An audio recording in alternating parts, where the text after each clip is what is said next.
BPP का नागरिक केंद्रित संदेश, वीवीपैट और ऑडिट ट्रेल सरल भाषा में।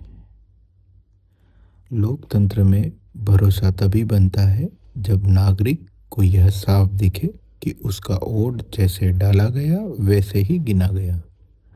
इसी भरोसे के लिए वीवीपैट बनाया गया है। वीवीपैट क्या है?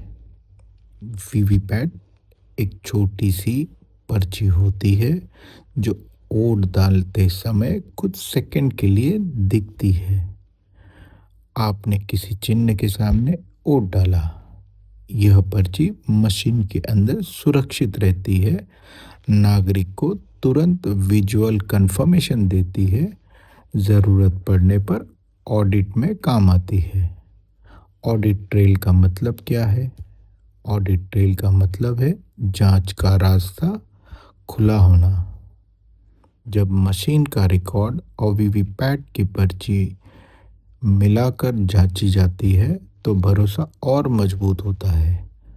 ऑडिट अविश्वास नहीं है, ऑडिट भरोसे का पुख्ता करने का तरीका है।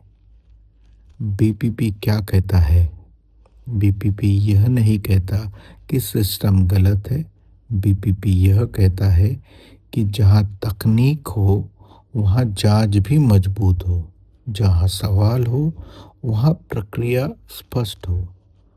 जितनी साफ ऑडिट प्रक्रिया होगी उतना ही नागरिक का भरोसा बढ़ेगा। नागरिक क्या जाने? वोट डालते समय वीवीपैट देखना आपका अधिकार है। ऑडिट का उद्देश्य स्पष्ट है, आरोप नहीं। जानकारी और प्रक्रिया समझना लोकतंत्र को मजबूत करता है। बीपीपी का सिद्धांत है टेक्नोलॉजी पर भरोसा, लेकिन भरोसे के साथ ट्रांसपेरेंसी। प्रक्रिया जितनी साफ, लोकतंत्र उतना मजबूत। बीपीपी का मानना है कि इलेक्शन कमीशन ऑफ इंडिया संवैधानिक दायरे में काम करती है और ऑडिट प्रोसेस की स्पष्ट जानकारी नागरिकों का भरोसा और बढ़ाती है। यह संदेश नागरिक जागरूकता हेतु है। इसका किसी चुनाव परिणाम, मतदान, अपील या किसी संस्था पर आरोप से कोई संबंध नहीं। धन्यवाद।